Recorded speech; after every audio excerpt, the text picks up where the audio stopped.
noite a todos.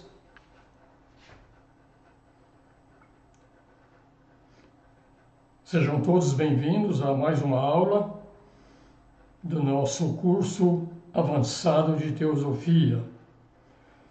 Eu acredito que hoje eu devo encerrar realmente os temas que estamos tratando. Vamos dar uma pausa no curso, não uma pausa no curso, nós vamos continuar o curso. Mas nós vamos falar sobre um tema mais específico, vamos falar sobre cosmogênese. Eu percebo que tem muitas pessoas que têm muitas dúvidas sobre alguns conceitos da cosmogênese. Então eu resolvi fazer um curso avançado de cosmogênese também. E esse curso eu vou embasar em 3 obras diferentes. Essa é uma que nós estamos usando aqui, que é um tratado sobre fogo cósmico. Vou usar um conceito Rosa Cruz do Cosmos, de Max Heindel, e, óbvio, usar também a doutrina secreta de Blavatsky. Então eu vou comparar as 3 cosmogêneses, que são todas similares, mas não iguais, e com isso nós vamos poder aprofundar um pouco mais no conceito de cosmogênese. Então fica aqui já o convite, se vocês quiserem expressar isso para outras pessoas também, nós vamos efetivamente aprofundar um pouco mais na cosmogênese, tanto do sistema solar, como do planeta Terra, como da Lua, das cadeias planetárias e tudo mais. Esse é o objetivo desse aprofundar um pouco mais. A gente enxergar pontos de vista complementares, não antagônicos, mas não são iguais, mas são muito similares, ok?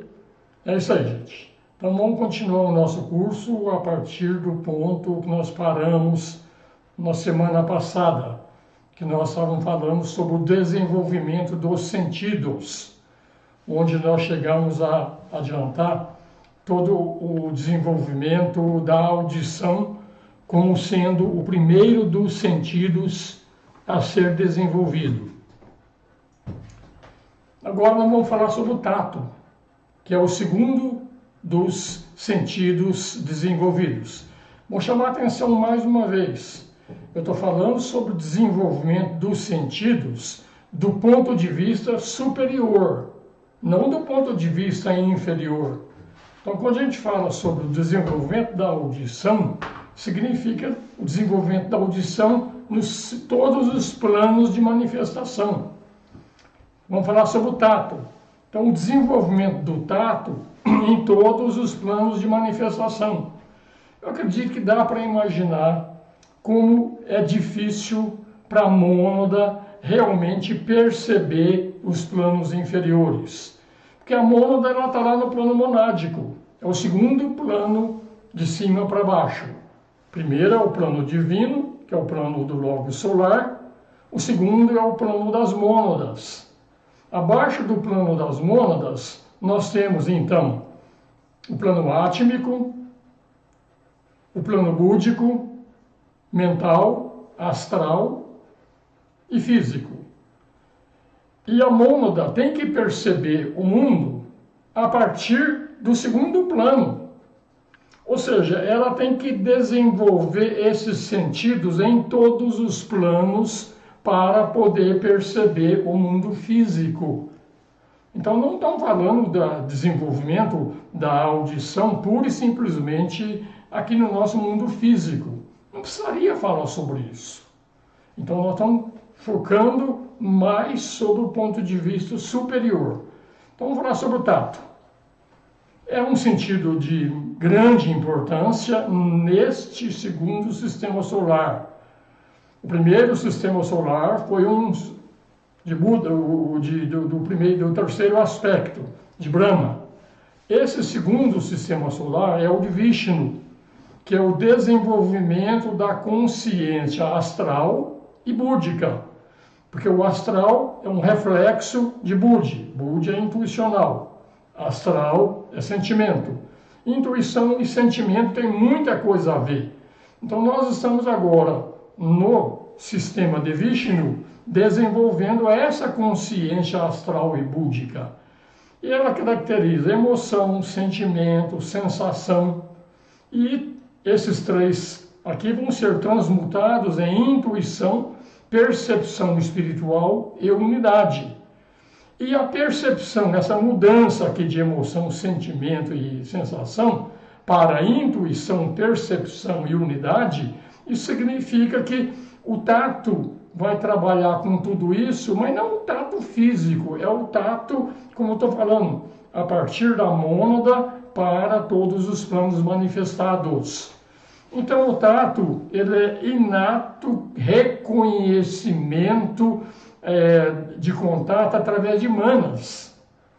Manas é o aspecto nosso inteligência, é o nosso aspecto mental, manas, mente. Tá? Tanto que o nosso corpo mental é o corpo manásico. Tá? E ele vai reconhecer realmente através de reconhecer, memória e antecipar. Ou seja, não é simplesmente o tato. Nós estamos associando ele ao reconhecimento de alguma coisa, memória de coisas e também antecipação. Então, cada um dos 5 sentidos, todos eles são unidamente, mas cada um deles desenvolve dentro do sujeito um conceito que tem passado, presente e futuro. E cada um dos sentidos tem um contato com um desses aspectos, passado, presente e futuro. Então, quando o homem ele está altamente desenvolvido, ele transcende o tempo como nós conhecemos aqui no nosso mundo físico. O tempo é uma sucessão de eventos que vão aparecendo na consciência. Então essa sensação desses eventos que vão aparecendo na consciência dão a impressão de existir um tempo entre um e outro. E pode olhar para os 3 planos inferiores sobre o conceito do eterno agora. Então, e superar os sentidos pela plena atividade consciente. Se a gente usar só os sentidos físicos, além de ser tremendamente limitado, realmente os sentidos físicos estão muito associados a perceber tudo o que acontece como uma coisa depois da outra. Agora, quando a gente transcende os sentidos físicos, a gente não vai perceber essas coisas como uma coisa depois da outra. Nós vamos perceber elas como sendo tudo ao mesmo tempo. Por quê? Porque nós vamos fazer a captação daquilo que está sendo percebido pelos nossos órgãos dos sentidos físicos, nós vamos perceber com os olhos da nossa alma, com os olhos do nosso eu superior. Então, com isso, a gente transcende realmente os sentidos físicos. Vamos mais em frente. Então, ele sabe, passa a saber, não precisa mais dos sentidos para guiar o conhecimento, porque a percepção deixa de ser, como falei, pelos órgãos físicos. Ao tempo nos 3 mundos, cada sentido transmite alguma coisa para o pensador daquilo que se chama não eu. O que é não eu? É o que não é o eu. E o que é o eu? Esse conceito do que é o eu, nós vamos batalhar nele um pouquinho hoje. Do ponto de vista nosso ordinário, aqui, da consciência no plano físico, o nosso eu é o eu superior, é a alma. Então, a alma é o eu. Tudo que não é a alma é o não eu. Agora, a alma, ela habita no corpo causal, é na mente abstrata. E de lá ela percebe os não-eus. Então, quem são os não-eus? A nossa mente concreta, a nossa percepção astral e a nossa percepção física. Então, esse corpo que vocês estão assistindo aqui hoje, aqui o corpo do Osmir, ele é um não-eu. do ponto de vista do eu superior. Por quê? Primeiro porque ele vai desaparecer, após a morte vai desaparecer, não é perene. Considerando a personalidade contra a alma, a personalidade é uma encarnação. A alma passa por 777, em média, encarnações. Então você vê, a alma, comparada com a vida física, ela é o eu. Fora disso, tudo é um não eu. E como é que a gente vai desenvolver essa percepção para diferenciar o eu do não eu? Isso se chama realmente evolução. Isso se chama meditação. Isso se chama estudo. Então, com tudo isso, a gente vai entendendo e você vai começar a descartar aquilo que não é o eu. O corpo físico não é o eu. O eu vai morrer. Depois de 90, 100 anos de vida, exagerando aí, ó, vai desaparecer. Então, ele é um não eu. O nosso corpo astral, ele depois da morte, ficamos lá no Camaloca, em média 5, 10, 15, às vezes até 20 anos. Mas também vai morrer. Então, é outro não eu. A nossa mente concreta, que é aquilo que a gente acha que a gente é, que é pensamento, também é outro não eu. Então a gente vai percebendo isso aí, tá, gente? Então, com a ajuda da mente, o pensador então vai ajustar o relacionamento com os sentidos, com a ajuda da mente. Quem que é o pensador? O pensador é o corpo causal, é o eu superior, é a alma. Como é que ele vai ajustar o sentido? A audição, para ele lá do plano causal, dá a ideia de direção e fixa o lugar dele no esquema e para ele se localizar. Ele faz isso através da audição. Depois o tato, para o eu superior, vai dar uma ideia de quantidade relativa e permite fixar o valor relativo no que diz respeito a outros corpos estranhos a si mesmo. Isso é através do tato. A gente sabe que esse corpo aqui, ó, o tato aqui, ó, esse corpo aqui é o corpo do Osmir. Se eu vim aqui passar a mão no corpo de uma outra pessoa aqui, então é estranho a mim. Então é fácil eu perceber o que é o não eu quando eu estou me referindo ao mesmo plano de manifestação. Isso realmente é pelo tato que dá essa ideia para o nosso eu superior. A visão dá uma ideia de proporção e ajustar os movimentos aos movimentos das outras pessoas, para não haver colisão e tudo mais. Para nós é simples não ter colisão com outra pessoa, a gente evita. Agora imagina você fazendo isso lá do plano da mente abstrata, sem a mente para ajudar, utilizar os sentidos, monitorar os sentidos, para tirar a posição e entender todo esse processo lá do corpo causal. Então o paladar já dá uma ideia de valor e fixa sobre aquilo que parece melhor. Acho que é mais ou menos isso que a gente acha do paladar mesmo, tá? E finalmente o olfato dá uma ideia da qualidade inata, permite descobrir o que atrai como sendo da mesma qualidade dele próprio. Estamos falando aqui para o nosso eu superior desses sentidos que eu mostrei nas aulas anteriores, o que é cada um desses sentidos em cada plano, onde eles vão ficando cada vez mais refinados. Então a gente percebe aqui do ponto de vista, como eu falei, superior.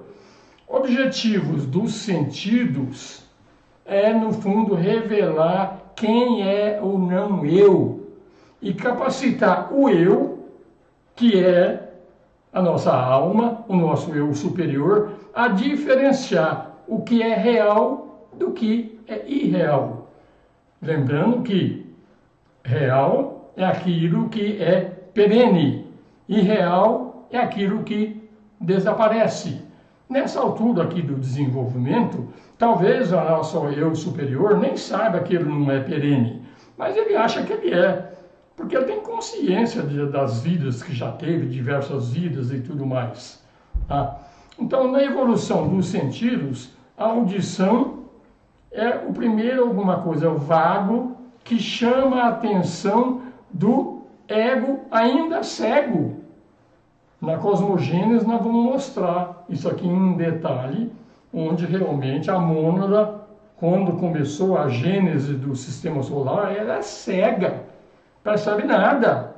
Primeira coisa foi a audição. Então, tudo que é adormecida a consciência pode aprender através da audição é alguma coisa estranha a ela mesma. E a direção que essa coisa está, mais ou menos. A gente vê isso aqui nos animais, né? Você fazer um barulho atrás dele, ele já está ligadão lá e já percebe tudo isso aí. Continuando ainda o tato, a lei da atração entra em funcionamento, a consciência se move lentamente em direção àquilo que é ouvido, e quando há um contato com o não eu, esse contato é o tato. Veja só, parece simples, mas veja bem, eu estou falando aqui do ponto de vista do eu superior. Então o tato transmite até a consciência ideia de tamanho, textura, diferença de superfície. Ela pode ouvir, sentir, mas não sabe suficiente para correlacionar e nomear. A mente ainda não pode, o eu superior ainda não sabe fazer isso, que o tato está sendo desenvolvido em todos os planos. Então a sensação que é despertada pelos objetos dos sentidos são percebidas por aquilo que nós já falamos numa aula aqui, que eram as indrias. São aqueles 10 órgãos, 5 avenida para fora, que é para atividade, e 5 avenida para dentro, que é percepção. Só repetindo aqui, os órgãos da sensação, que é o Jnana Indriya, avenida para dentro, como nós falamos, audição, tato, visão, paladar e olfato, através dos órgãos de sensação, ouvido, pele, olho, língua e nariz. E lembrando que esses órgãos especializados são coisas inerentes ao mundo físico. No mundo astral e mesmo no mundo mental não existe órgão físico especializado para nada. Percebe-se com tudo, com todo. Depois a gente tem, então, os órgãos de ação, que é para a avenida, para o exterior, que é falar, agarrar ou pegar, andar, excreção e procriação. Aqui tem os órgãos relativos, só repetindo o que já tinha dito em aulas anteriores. Então, os órgãos de sensação é resposta reativa do eu à sensação. Os órgãos da sensação, que é a audição, aquelas coisas todas lá, tá? Os quais são efetivadas, através dos quais são efetivados os desejos do Jiva. Jiva é o ser que reencarna. Indriya não é um órgão físico, mas Indriya é uma faculdade da mente. Tanto que é verdade que a percepção nossa mesmo, de visão, de audição e tudo mais, existem os órgãos.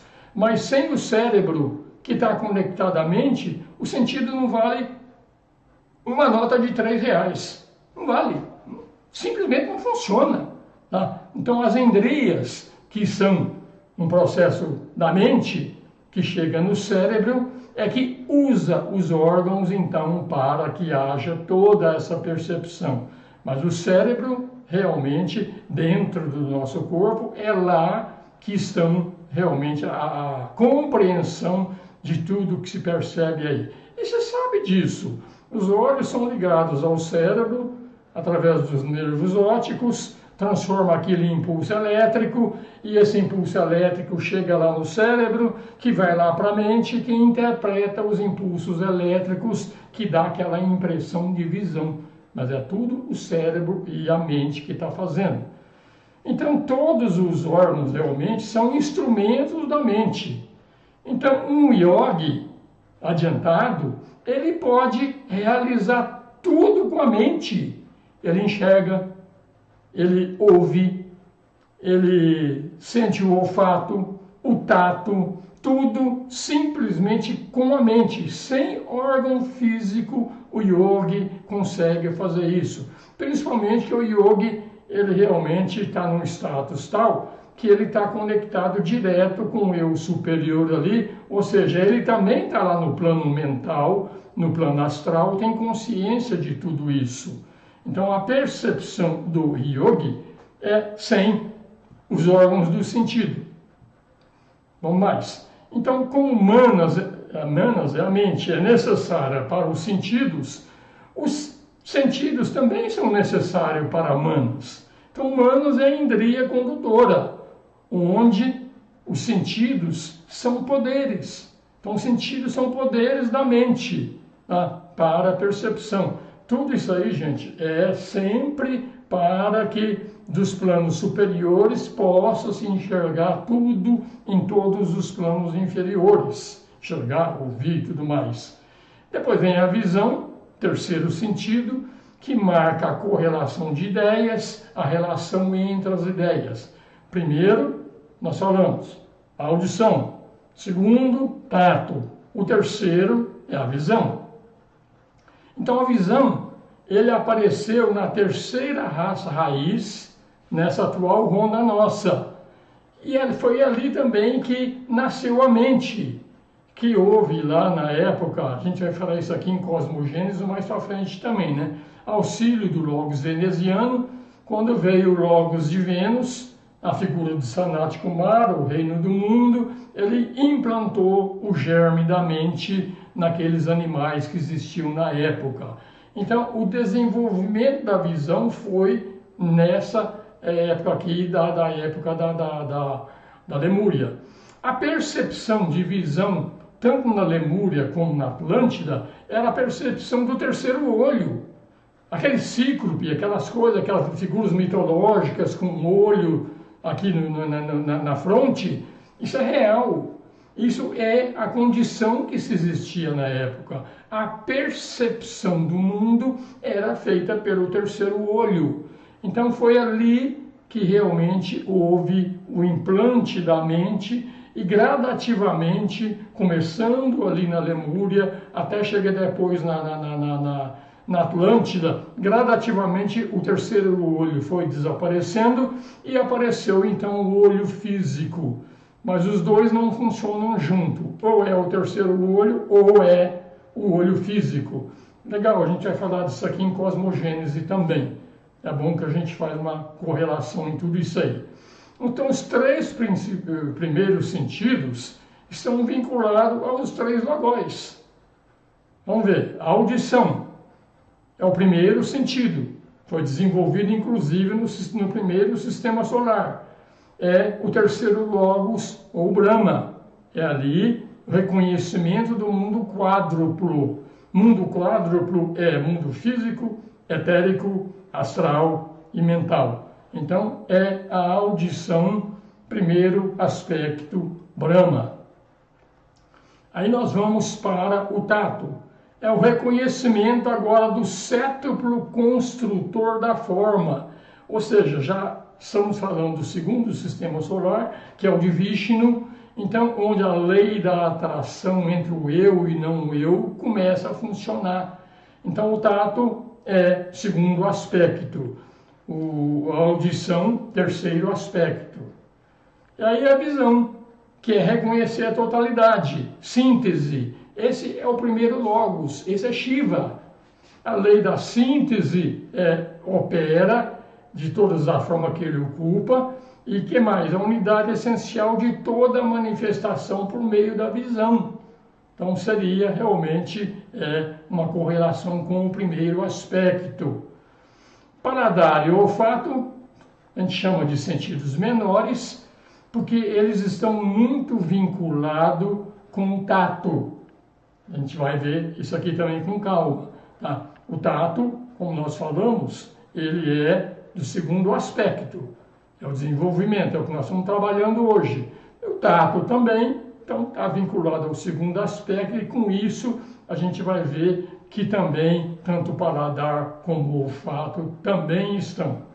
Senhor de compaixão, que é um mestre de sabedoria, é aquele que, através do tato, ele sente, compreende, percebe o modo de curar e corrigir impropriedades do não eu. E assim, ativamente, serve ao plano de evolução, através do tato. Os mestres de sabedoria são os mestres do segundo aspecto, são os mestres que estão ligados a Vishnu, que é o Senhor deste nosso segundo sistema solar. Vamos mais. O que é que resulta da meditação com tudo isso aí? O aspirante, através da meditação, consegue tocar a matéria de uma coisa superior àquilo que nós estamos acostumados. Porque ele contata o próprio corpo causal dele, que é muito refinado.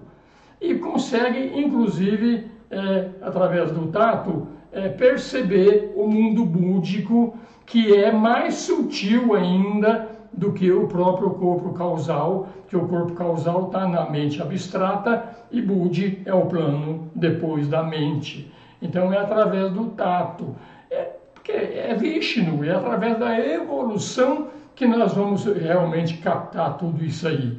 Então o tato é o sentido básico desenvolvido ou em desenvolvimento aqui neste segundo sistema solar. Não é só o tato físico, gente. Volta lá na matéria que vocês vão ver o que significa só o tato. Tem psicometria, tem aquelas todas que nós falamos lá que vai sendo desenvolvido. Então o fogo da matéria atrai para si próprio o fogo latente nas outras formas. E aí aparece o reconhecimento e a perfeição. Fogo da matéria, terceiro aspecto. Fogo latente nas outras formas. Esse já é o fogo solar, que é o do segundo aspecto de Vishnu. É o trabalho dos dois. Então a lei da atração persiste num trabalho até que outro fogo seja atraído e tocado e consiga fazer a tríplice fusão seja completada. Esse terceiro é o fogo realmente, o fogo elétrico, é o fogo de Shiva.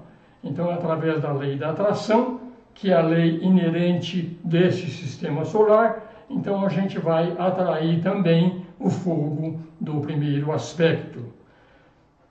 Acabou tato, vamos falar agora sobre visão. É o supremo sentido correlacionador do sistema solar. Sob a lei da economia, o homem ouve, audição, terceiro aspecto. Né? Então, foi sobre a lei da economia, que é a lei do sistema solar anterior, e a lei da matéria, a lei da economia. Sob a lei da atração, o homem toca e faz contato com aquilo que atrai sua atenção. Então, aqui a gente já falou de terceiro e segundo aspecto. Né? Então, todo aprendizado já contatado, os olhos do homem são abertos e ele reconhece o lugar na ordem do todo. Agora, isso aí já é a lei da síntese, é a lei de Shiva. Brahma, lei da economia. Vishnu, lei da atração. E Shiva, a lei da síntese. Os três fogos juntos sintetizam todo no trabalho de Shiva. A audição, unidade. Tato é a dualidade e a visão, uma triplicidade. A audição é a unidade porque, na realidade, ali é só Brahma. O tato é dualidade por quê? É dualidade porque já tem o terceiro trabalho, o aspecto, e segundo aspecto. E a visão, a triplicidade, porque com o desenvolvimento da visão, Então nós temos os três aspectos realmente no ser humano. À medida do desenvolvimento da audição, do tato e da visão. Então, nesses três sentidos, é o presente. É onde nós estamos vivendo. O trabalho da evolução reconhece, utiliza, coordena e domina o todo. Até onde o eu se torne ativamente consciente de cada forma, vibração e pulsação do não eu. Gente, eu estou insistindo muito nesse aspecto eu e não eu, para que eu vou deixar uma lição de casa para vocês. Fazer esse exercício, essa percepção do que é eu e o que é não eu. Isso é fundamental para a gente entender até chegar naquilo que a gente efetivamente é. Precisa de muita reflexão e muita meditação.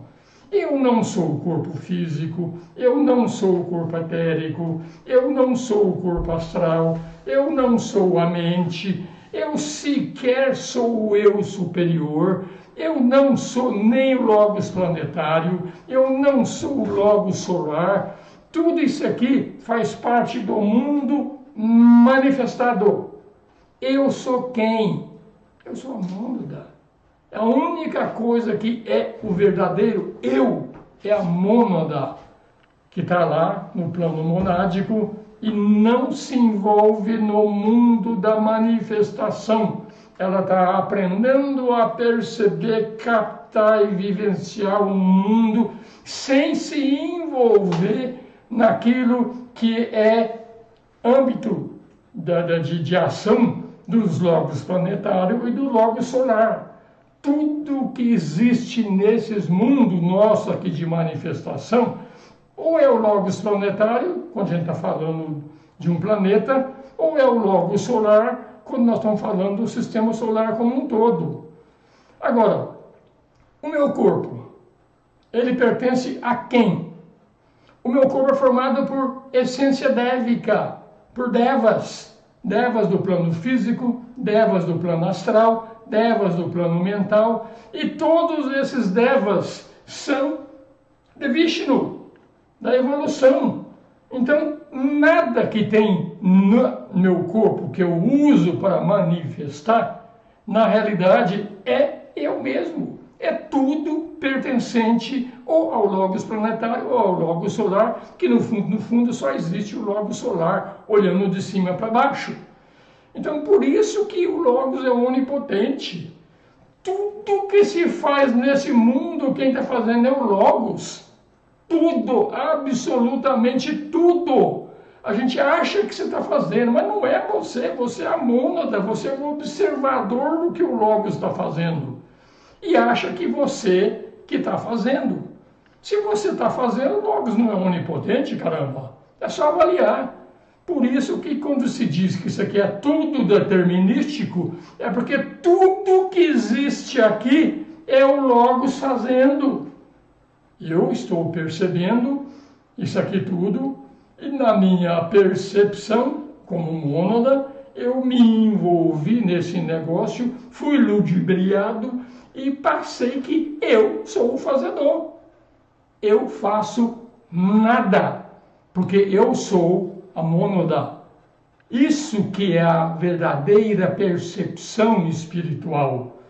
Quando você vai ver que, na realidade, você está aqui como o observador silencioso, que está vendo tudo que o Logos está fazendo e crescendo na percepção daquilo que o Logos está fazendo aqui no nosso sistema. Então é essa meditação que eu estou deixando para vocês como lição de casa. Comece a fazer. Isso se chama, dentro do hinduísmo, net.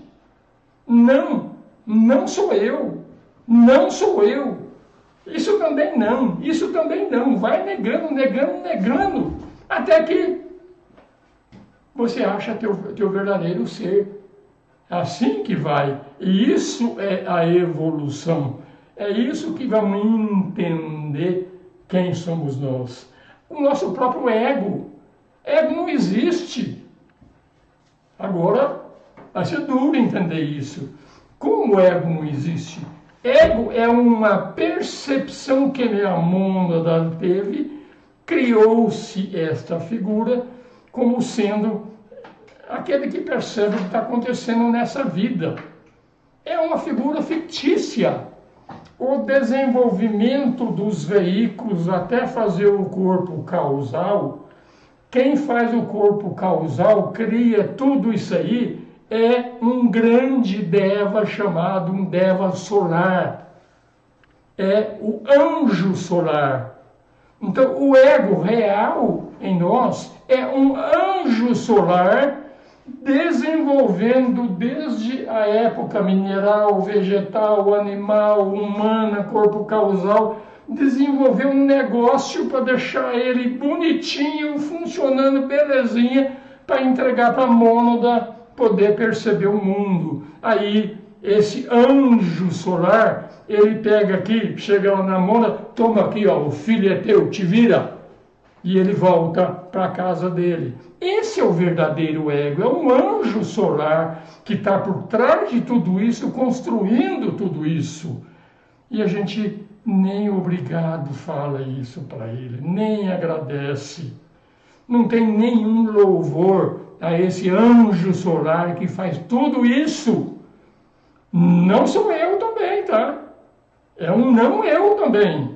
Mas é graças a esse não eu que os veículos foram desenvolvidos, o corpo causal está sendo desenvolvido, de forma que a mônada deixou de ser cega, surda, muda, através disso aqui, pelo trabalho desse grande anjo solar. Meditem sobre isso. Nas tuas orações, quando você vai agradecer, as pessoas falam no anjo da guarda. Ele não é o anjo da guarda, ele é tudo, tudo. Vamos perceber isso aqui e vamos realmente agradecer por um anjo solar permitir esse desenvolvimento e a mônada deixar de ser cega, surda, muda, sem olfato, sem paladar e sem nada nos mundos. Aí nós vamos ver que, mesmo sendo um não eu, abracem o teu anjo solar. É ele que está permitindo você, como mônada, terminar aquilo que foi previsto para a mônada fazer no mundo e sair desse mundo de manifestação e voltar para a casa do Pai. Sem a ajuda desse grande anjo solar, nós estávamos ferrados. Até hoje estaríamos engatinhando cego no meio de um tiroteio. Vão entender? Tem uma explicação que eu vou tentar passar para vocês ao longo do curso. Tem um motivo para tudo isso. Mas o meu eu é a mônada. O resto é tudo não eu. Vamos em frente. Então, o objetivo do eu é encontrar essa verdade que eu estou tentando passar aqui. Aquele centro no círculo da manifestação e o ponto onde a coordenação é aperfeiçoada. Todo esse aperfeiçoamento objetivo vai encontrar a verdade, como eu disse, é o anjo solar, e esse é o nosso verdadeiro ego. Porque o outro, que é o ego humano, aquele que percebe a relação entre o eu e não eu no mesmo plano, é uma figura de ficção. Ela não existe, simplesmente não existe. Então é nesse sentido que os mestres sempre falam que na realidade ego é uma coisa que não existe. Existe, mas não existe. Ele é um anjo solar e está auxiliando uma determinada mônada a poder manifestar e trabalhar em todos esses planos aqui. Trabalhar não, porque quem trabalha é o Logos solar e o Logos planetário. Ela empresta a luz dela para uma certa porção de matéria poder ser realmente purificada, que é uma das razões da encarnação. Então o eu pode se dissociar dos véus a cada contato, cada sentido, leva a 3 tipos de separação diferente. Primeira involução, foi quando a mônada entrou no mundo manifestado. A mônada é una com Deus, e sendo una com Deus, inclusive com o absoluto, quando se diz que Brahman é Atma é Brahman, então o se tornou um monte. Isso é involução. Então, um único virou um monte. Então, a separação de matéria, de espírito, se torna muito, sentidos se desenvolvem, aparelhagem é aperfeiçoada para utilizar a matéria, sob a lei da economia, regência do terceiro Logos ou Brahma. Esse é o período chamado de involução. Nós já passamos nisso aqui, é o primeiro sistema solar. Evolução até chegar no caminho probatório, é outra separação. Então, espírito e matéria se mesclam, a utilização do sentido vai identificando o eu com as formas, sob a lei da atração, e segundo Logos, Vishnu. Esse é a evolução dessas formas todas, a involução. Esse período de evolução é longo, tá? Porque aqui nós estamos falando evolução da forma pelos 4 reinos: mineral, vegetal, animal, humano, e finalmente chegar de volta no mundo espiritual.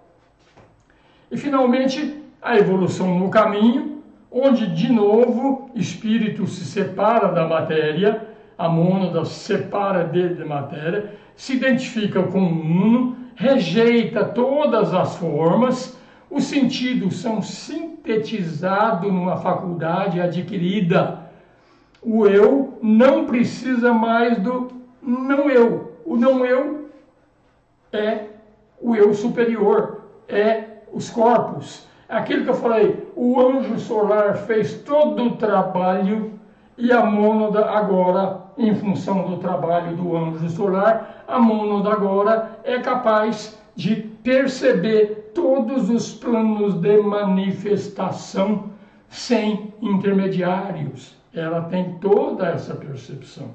Ela continua não trabalhando, porque o trabalho é obrigação do Logos. É o plano do Logos que está sendo desenvolvido. E ela está simplesmente auxiliando no processo com a energia, com a percepção, com a luz. Os anjos solares que vieram, os anjos solares também são de Vishnu, tá? Então, para o desenvolvimento do humano, cada anjo solar que leva a consecução do corpo causal da evolução humana, tudo isso é feito sob a regência de Vishnu.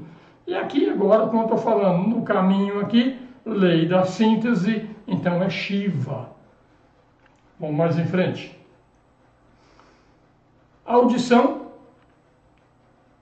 agora é beatitude, o tato é serviço, visão, realização, paladar é perfeição e o olfato, conhecimento e aperfeiçoamento. A audição, não eu, é terceiro aspecto. O tato é o trabalho do eu para o não eu. É Vishnu trabalhando para os não eus, para as formas. Depois a realização, que é a visão, é a triplicidade, os 3 aspectos. Depois do paladar, já é a evolução completa, utilizando o não eu, e a adequação do não eu é realizada. E o olfato é o princípio de Manas, discriminativo já, aperfeiçoar a inter-relação entre o eu e o não eu. Você vê que realmente o desenvolvimento dos sentidos tem tudo a ver com a liberação da mônada desse trabalho que é feito em todos esses sistemas. Então, tudo isso diz respeito à personalidade aperfeiçoada, que é o objetivo do Logos. O Logos fez tudo isso aqui porque todos os devas, toda a evolução, construção, começou com a essência elemental, passou para a essência monádica, passou pela mônada mineral, passou pela mônada vegetal, animal e humana. Perfeição. Então, o que é que nós temos? Aquele negócio que era muito simples, as formas eram muito simples, no final dos 3 sistemas solares do Logos aqui, é uma personalidade aperfeiçoada.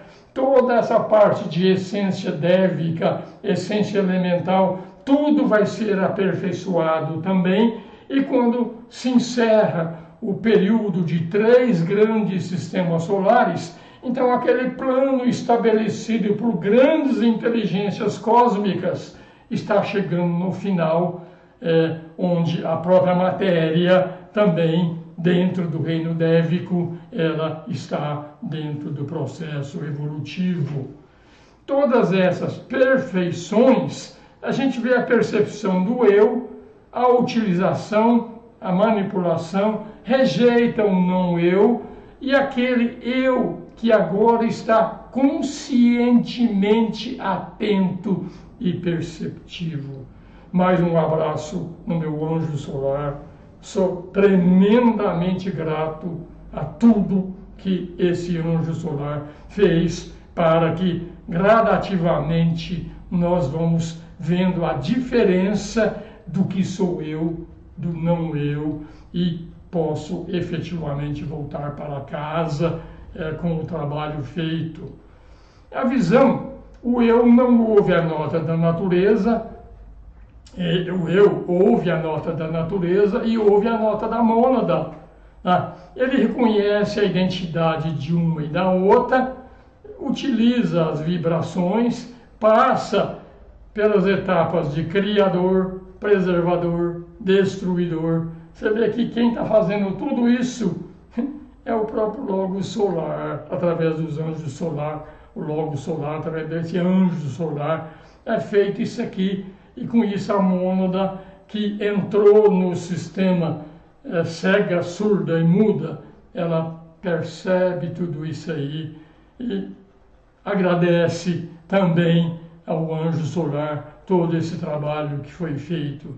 Então o eu se identifica com aquele eu uno, que é a mônada, rejeitou tudo que é não ele e após a completa subjugação do não eu e utilizar. Então, quem fez tudo isso é a evolução, a lei da evolução. Tem lei que faz e leva tudo isso à consecução. Esse é o plano do Logos, gente. A gente simplesmente está percebendo aqui.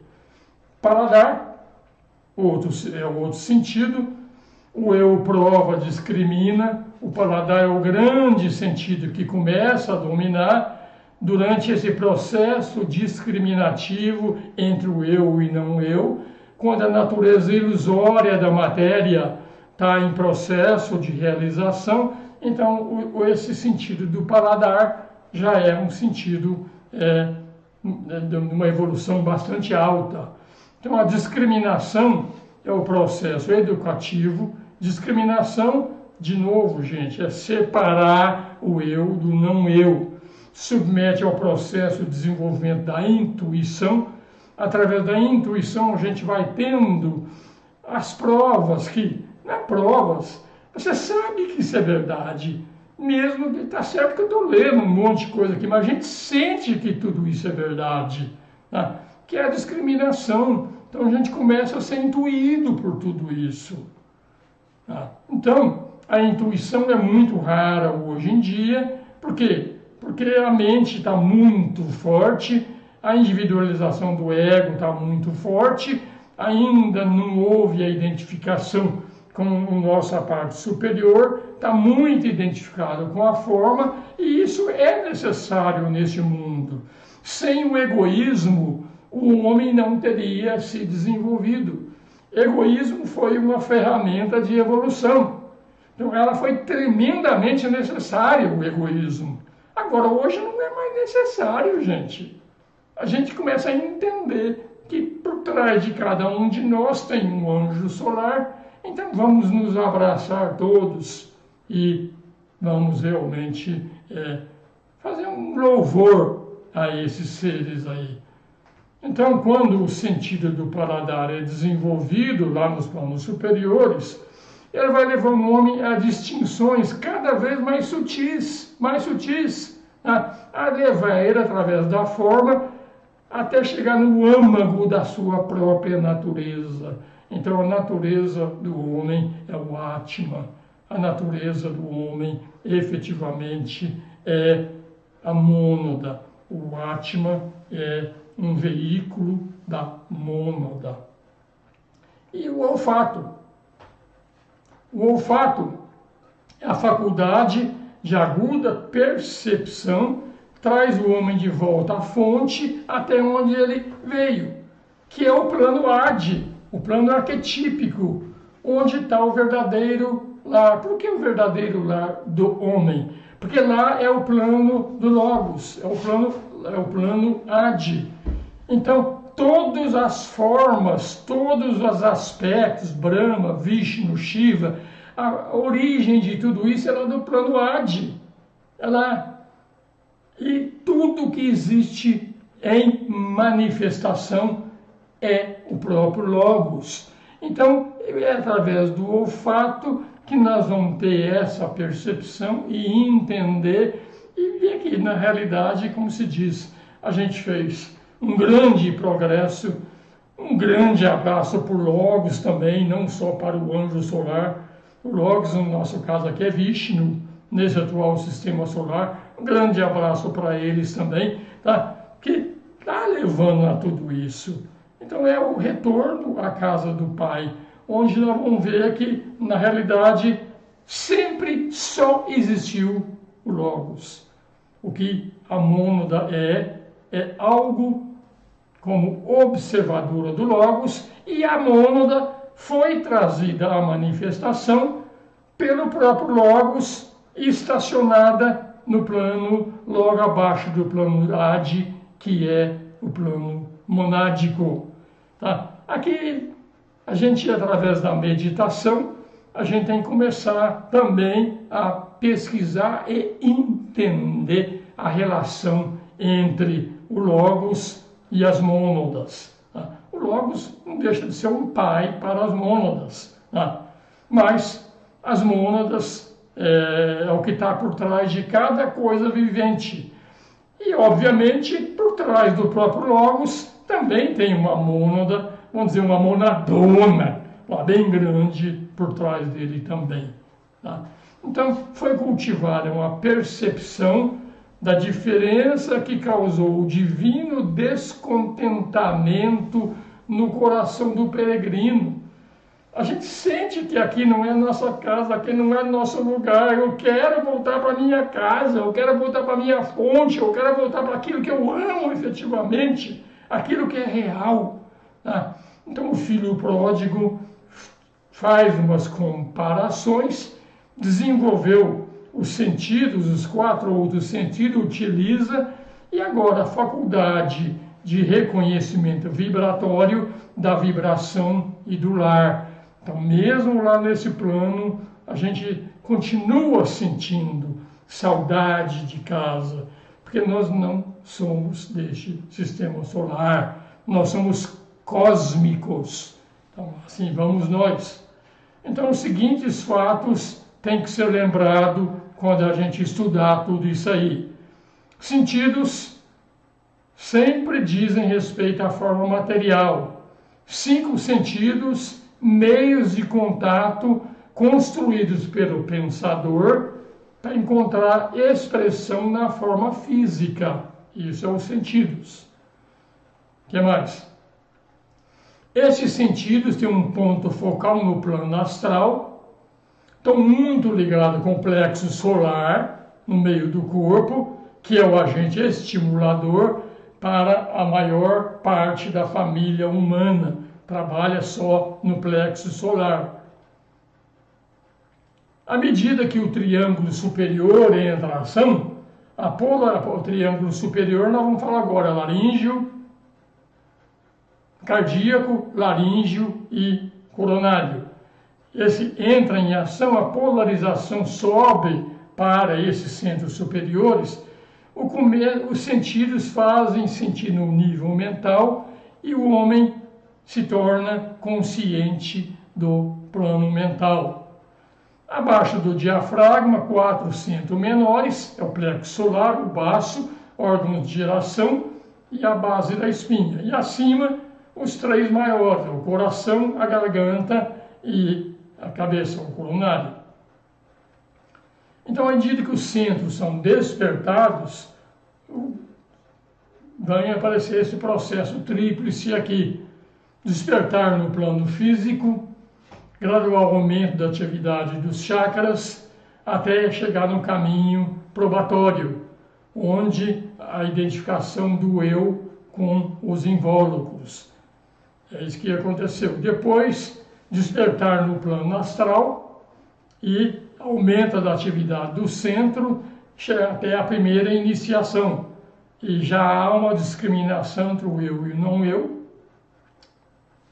E o despertar no plano mental, aumento da atividade dos centros, a identificação do eu com a essência dele, efetivamente, em todos os grupos, rejeitou todos os invólucros, todas as formas, é o que está acontecendo aí nesse processo. Então, esse desenvolvimento ocorre nos 2 planos superiores, à medida que os sentidos astrais alcançam atividade perfeita, o centro do plano búdico funciona. Eu já falei antes que o búdico está muito ligado com o corpo astral, assim como a mente superior com a mente inferior, assim como o Atma com o corpo físico. Então sempre é 2 a 2 ali.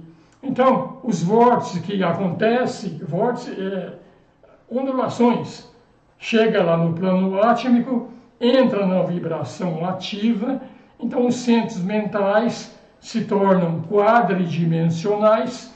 Isso é coisas que a gente está chegando lá na 5ª iniciação, estamos prestes a nos liberar efetivamente do mundo. Algumas considerações sobre os fogos, que é o fogo do cosmos manifestado, ele é setenário, 7 planos, então no mundo manifestado 7 fogos, e o Deus tríplice se manifesta através desses 7 fogos.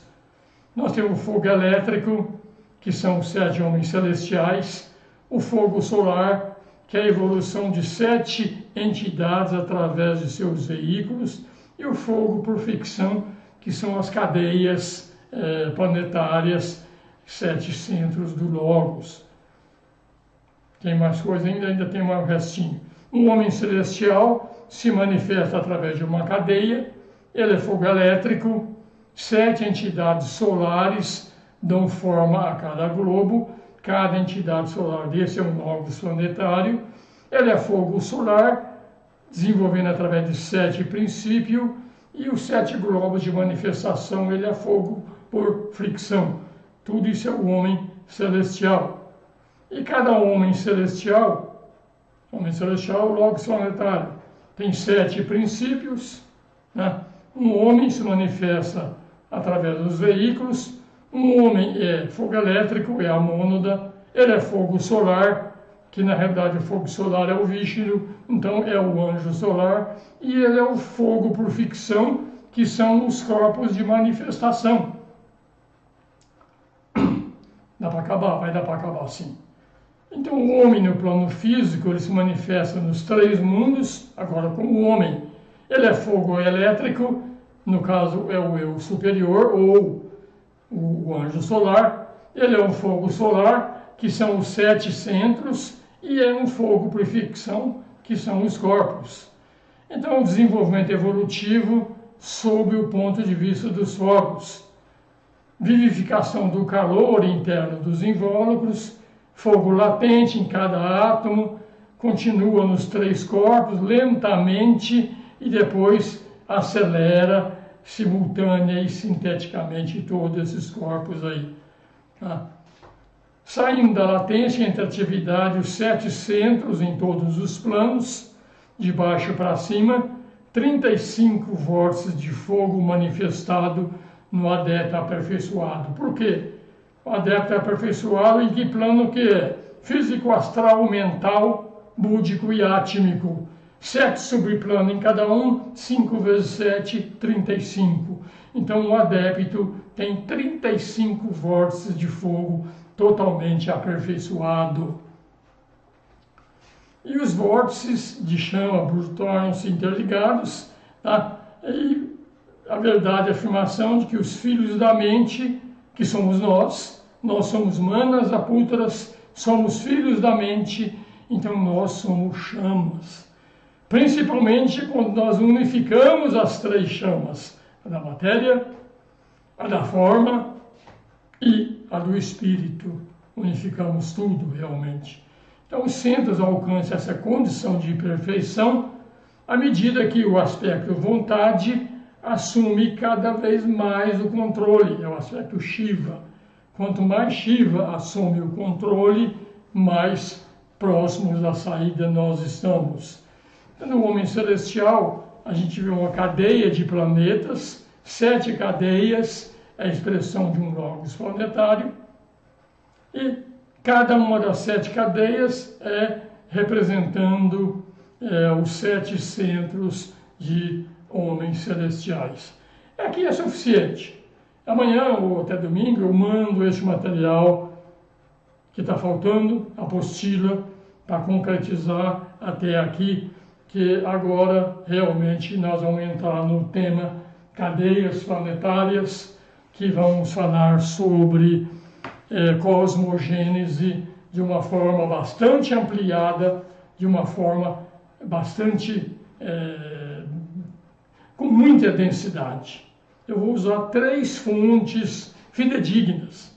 Blavatsky, Doutrina Secreta, o mestre do Alcu, nessa obra aqui, um tratado sobre o fogo cósmico, e o Max Heindel, da Fraternidade Rosa Cruz. O livro dele que eu vou utilizar chama O Conceito Rosa Cruz do Cosmos. Eu vou utilizar. Eu não recomendo muito esse livro não, tá, gente? É muito bom, mas eu não recomendo. Para quem tem uma visão teosófica, vai ficar meio difícil, porque muda-se o nome de tudo. Não fala em plano físico, astral, mental, búdico. Cada um deles tem um nome diferente. Eu vou me embasar nos ensinamentos da Fraternidade Rosa Cruz, mas com o linguajar que nós usamos na teosofia. Então vai ficar mais fácil compreender o que a Fraternidade Rosa Cruz fala também sobre cosmogênese. Então esse vai ser o objetivo, eu acredito que de 5 aulas só sobre cosmogênese, mostrando efetivamente essas facetas diferentes. É isso aí, gente. Deixa eu ver se tem perguntas, como é que tá, para a gente encerrar aqui esse tema de hoje.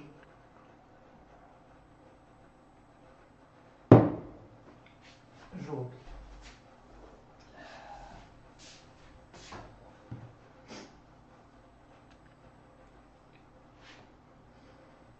Job. O Job tá, ele, logo no começo, ele já bombardeou um monte de perguntas também, tudo bem. Sabe-se que os veículos de manifestação etérica astral mental são divididos em quaternário inferior e ternário superior. Pergunta, o ternário superior é o espírito e o quaternário é a alma? Não, não é isso.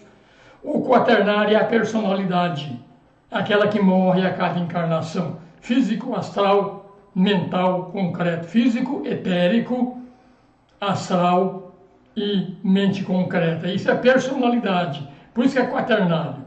E o ternário é a alma, o eu superior, Atma Buddhi Manas. Então aí, você viu, acima de Atma Buddhi Manas, nós temos o plano monádico e o plano divino. Isso é mônada, é espírito.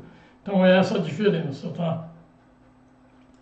sugestão de leitura ele está dando aqui, que é a Concepção Rosa Cruz do Cosmo, que eu acabei de citar, que eu não recomendo muito, como eu falei. O linguajar é todo diferente. Se a gente não fizer uma tabelinha com os nomes para ir comparando uma coisa com outra, só vai trazer confusão, não vai ajudar muito. Embora, eu digo, é um excelente livro, mas talvez depois desse curso de cosmogênese, se alguém quiser ler o livro, eu recomendo, ele é bom, mas fica difícil. Ele está recomendando também a Atma Yoga do Alberto Blum. Não conheço, não posso falar nada, que eu não li esse livro, tá? Embora Atma Yoga é isso que eu estou falando, é a procura do Atma. Atma é veículo da mônada.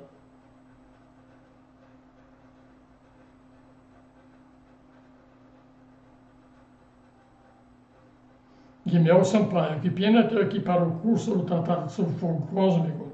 Espero que não seja longa essa pausa. Não tem pausa, não. Guimel, não tem.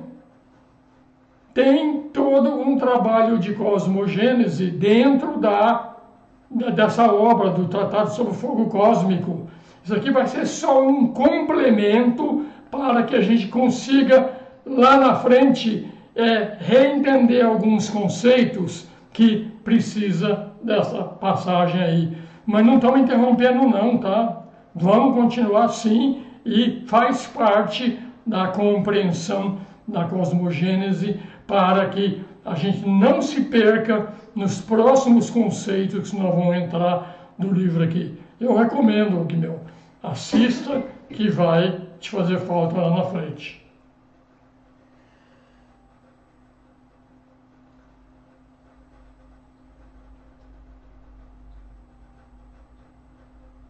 Adriano Trentin, penso logo existo, a mente é a assassina do real. Considerando que a mente é o fato do existir, ou estar fora do real eterno, e que os sentidos são interpretados pela mente, nada existe. Gente, Trentin, a Blavatsky falou isso, tá? A mente é a assassina do real. Matem a assassina. O que ela quer dizer com isso? O que ela quer dizer é que a mente, isoladamente, ela é separatista. Porém, a mente, quando ela é iluminada pela intuição, ela é uma excelente ferramenta. Principalmente a mente abstrata, iluminada por Budi, faz parte. E é lá no princípio mental que está a razão da existência de todos esses sistemas aqui, começando na mente sistêmica e entrando na mente cósmica, na mente que nós vamos achar todo o karma coletivo que existe por trás do logos planetário, por trás do logos solar, que nós estamos sentindo todas essas influências e a gente tem que trabalhar também para esclarecer tudo isso. Então não dá para fugir da mente. É a nossa, como forma, como anjo solar, como evolução, realmente é voltar no tempo, no passado e tirar uma série de pendências que ficou lá e transformar tudo isso aí em coisa divina. Então, a mente é assassina do real, enquanto ela é mente pura e simplesmente. A mente mente. Então, iluminada não. Então, Adriano Trentin, os sentidos são interpretados pela mente? Sim, até um certo ponto.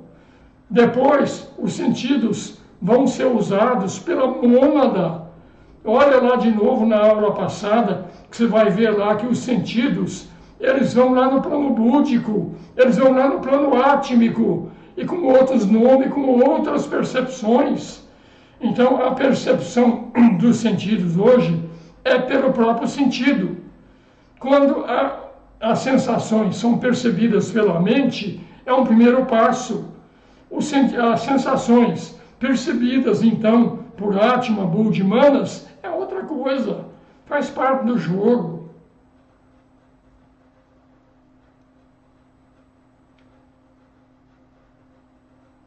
Fátima Lavor, diferença entre essência dévica e essência elemental. Na realidade, essência elemental e a outra essência que você está falando é a essência monádica. Tá? A essência elemental é a matéria dos planos átmico, do plano etérico. No caso do corpo físico, nós temos 4 éter. O primeiro éter é a essência monádica. O segundo, o terceiro e o quarto é essência elemental. Então, essência elemental, na evolução, num próprio sistema solar, ela vira essência monádica. A essência monádica, num próximo sistema, ela vira mônada mineral. Depois, num outro sistema, mônada vegetal, animal, humana. Então, faz parte da evolução da matéria. Então, a essência elemental é a matéria no grau mais simples possível. A essência monádica já é uma matéria mais refinada. E depois, quando vão virando mônadas, mineral, vegetal, mais elevadas ainda. Está aí, se você vê aulas anteriores e questionários anteriores, eu já respondi isso aí. Vanessa Fávero, o que o senhor acha da hipótese de nós não estarmos aqui por opção válida? Muito válida. Como eu falei, tudo o que acontece no sistema solar é originado de um sistema cósmico. Então, o sistema cósmico, parte do sistema cósmico entra no sistema solar para ser trabalhado. Então, tudo aquilo que está sendo trabalhado é porque tem coisa que ficou para trás mal feita. Então, todas as nossas mônadas, todos os grandes devas, os logos planetários, todos eles, todos a Blavatsky que chama filhos da necessidade. Nós temos uma necessidade de entrar aqui em função que isso aqui é eterno, isso não tem começo nem fim. Já aconteceu tantos e tantos manifestações e pralaya, Manvantara e pralaya, Manvantara e pralaya. Já aconteceu tanto, que nós temos coisas que foi deixado para trás que estamos tentando resolver agora. Então, por nós sermos filhos da necessidade, filhos do desejo, a gente quer encarnar. As mônadas querem vir aqui. Não sei porquê, mas é para a gente ver que realmente é uma opção sim. Estamos vindo aqui por karma. Quem diz que o karma é só humano? Existe karma, até no nirvana tem karma. Tudo tem. Então, a gente tem que ir com calma, tá? A gente vai falar muito sobre isso aí ainda, Fátima, tá? No curso. A Vanessa que falou. A Marlene está falando, depois assista a aula umas 2 vezes que lê o livro, faça reflexões, meditação. É isso aí, Marlene. Se a gente não refletir, não fizer um resuminho, não tirar algumas coisas, vai ficar muito buraco no meio aí. Robson está falando que é profundo o que eu estou falando e que tudo faz sentido. Faz. Se a gente tiver a percepção sob o ponto de vista superior, você vai ver que tudo faz sentido, muito sentido. Roberto Amorim, então, no fim, todos os não-eu que estão na manifestação são absorvidos, mesclados, a mônada que assimila tudo nos planos de manifestação? Não, não é isso. Né? Tudo que é o não-eu tem a ver com a evolução da matéria. Tudo, seja na evolução da matéria atômica, seja na evolução das formas. Na evolução da matéria atômica é o terceiro aspecto, Brahma. Na evolução das formas é Vishnu, que faz a evolução das formas.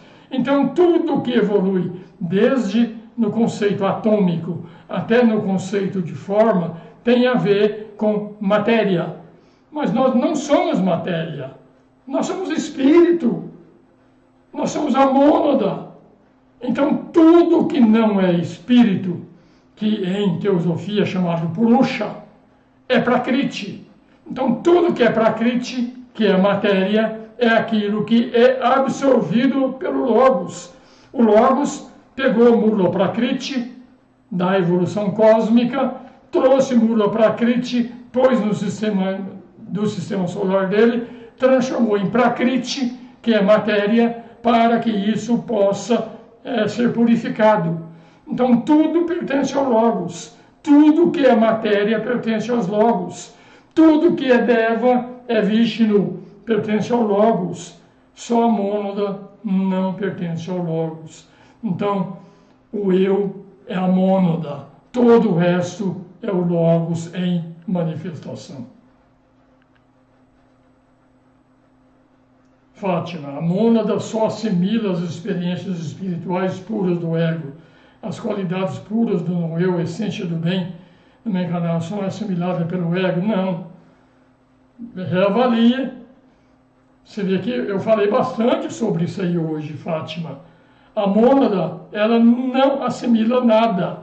A mônada, ela é totalmente isenta do que acontece no sistema solar. Quem que assimila tudo é o Logos. Tudo que tem matéria é o Logos, um só, que vira 3, que vira 7, que vira milhões. E depois vira de novo milhões, 7, 3 e 1. Tudo volta ao Logos. Então quem que traz tudo, assimila tudo, entra na involução, volta para a evolução, tudo é o Logos. A mônada não tem participação em nada disso. Ela é observadora.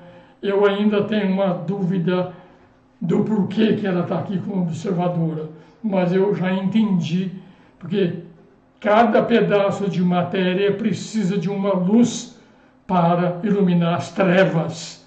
E a luz é Purusha, a luz é espírito, a matéria é o lado escuro, a matéria é matéria.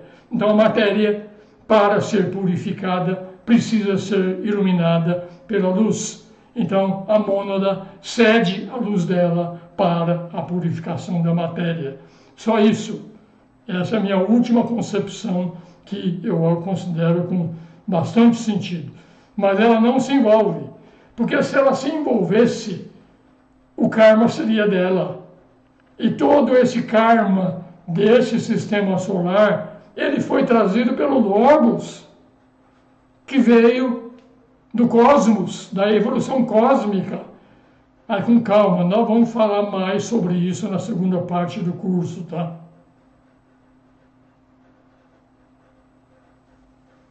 Você poderia explicar novamente que seria característica de economia para o primeiro aspecto do Logos? Não é para o primeiro aspecto, é para o terceiro. A lei da economia. Imagina o seguinte, você abre um restaurante, você vai contratar um funcionário. Contrata um funcionário, bom, trabalha direitinho, bom funcionário, mas ele come mais do que ele vende. Ou seja, ele gasta mais para aquele restaurante funcionar e te dá prejuízo. Isso é a lei da economia.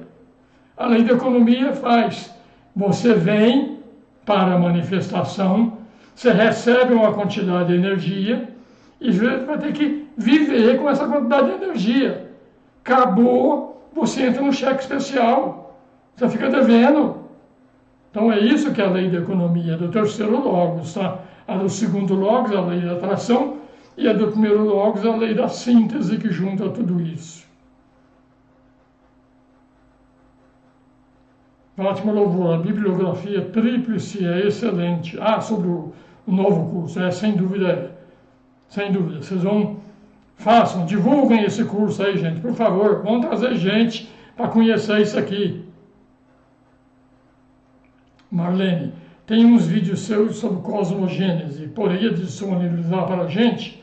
Eu comecei a assistir mas depois não vi mais. Está lá no curso básico de teosofia, no meu canal, Cosmogênese Blavatsky, tem aulas lá. Mas eu vou te falar o seguinte, Marlene, segura um pouquinho, segura, a partir da semana que vem, vou te trazer novos conceitos sobre isso. É isso aí, gente. Parou por aí. Muito obrigado. Convidem, como eu estou falando, divulguem isso aí, gente. Eu queria trazer, pessoal, quem é da Rosa Cruz, não da Amorque. O conceito que eu vou usar é da Fraternidade Rosa Cruz, né? Mas vou usar e nós vamos comparar realmente e vamos ver.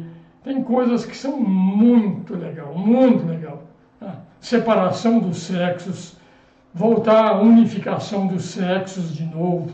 Vamos falar sobre tudo isso. Namastê. E a gente volta na próxima quinta-feira.